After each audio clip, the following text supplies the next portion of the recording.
Good afternoon, everyone. My name is Antonia Nuñez, and today I'm going to talk about causes and consequences of floods in Chile. This natural phenomenon has deeply impacted our nation, and understanding it is crucial.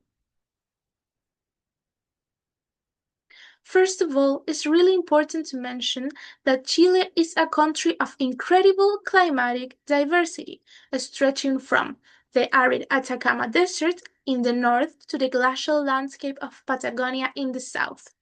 This diversity, while beautiful of course, also exposes us to a wide range of natural phenomena.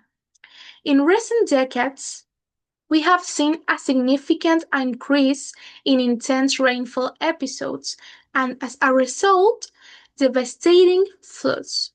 A particularly vivid experience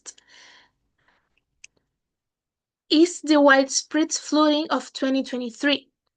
More than 1,000 homes were affected, especially in the Higgins region, promoting President Gabriel Boric to declare a state of catastrophe.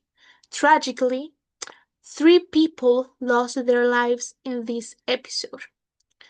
The goal of my presentation today is to take a closer look at the root causes of these floods and understand their far-reaching consequences.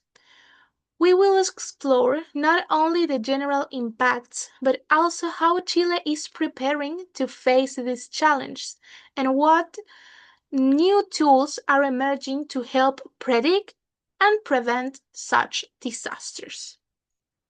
So, causes of floods. When we look at the causes of floods in Chile, we can identify 3 main contributing factors: meteorological, structural, and social. First, the meteorological. Chile often experiences weather phenomena like El Niño and atmospheric rivers. These are narrow corridors of concentrated moisture in the atmosphere that carry huge amounts of water vapor. When they reach our coast, especially in the central and southern regions, they can trigger intense rainfall, overwhelming both natural and urban systems. Second, we have the structural issues. A persistent problem in Chile is the lack of adequate drainage systems and strong water channeling infrastructure. Many urban areas simply weren't designed to handle the volume of water we now see during extreme weather events. This leads to water accumulation, overflowing rivers, and eventually flooded neighborhoods that we can see on the image there in the presentation. And finally, there are some social factors. One of the social factors is that rapid urban expansion um, had led to construction in high risk areas. So, for example, we have some locations that are naturally vulnerable to landslides and mudslides, especially when the ground becomes saturated.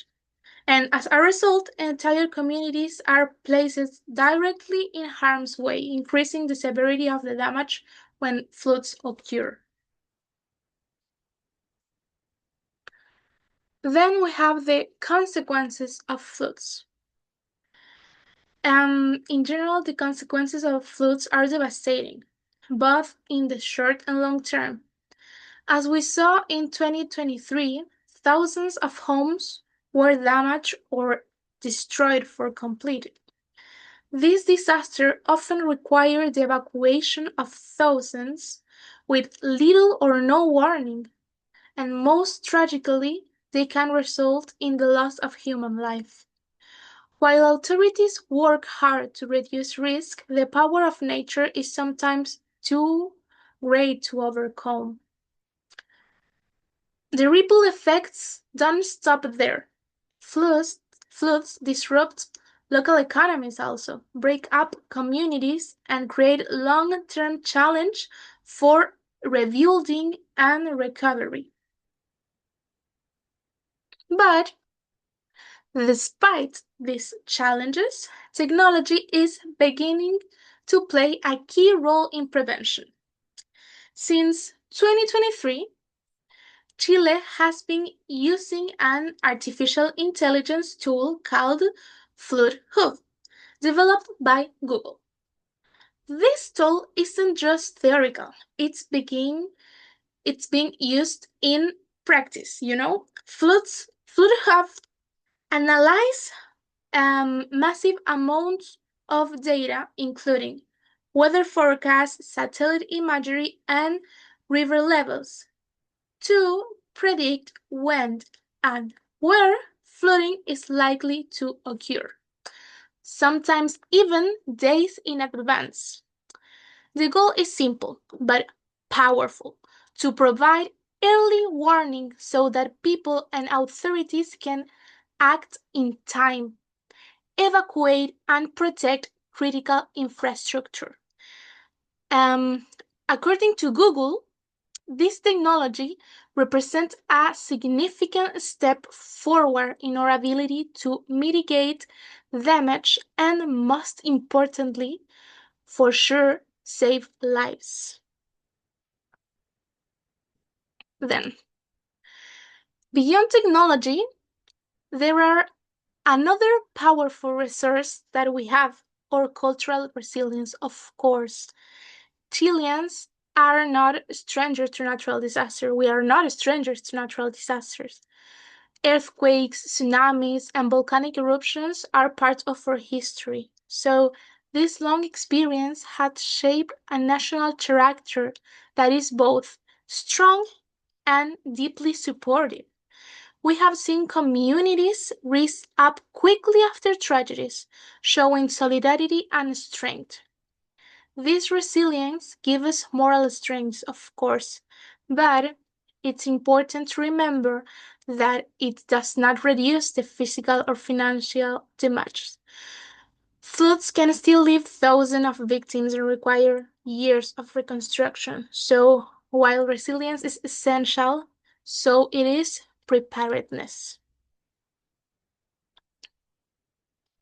So, to sum up, floods are recurring a serious issue in Chile. Of course, they are caused by a complex mix of meteorological, structural, and social factors. While the idea is that public agencies are fully prepared, the reality is that this preparation can often fall short. That said, tools like Flood Hub give us real hope for improvement in prevention and early response. Still, the damage caused by these events are massive and continue to challenge our ability to recover and adapt. It's a constant balance between prevention, response, and long-term recovery. So, thank you so much for your attention and have a lovely week.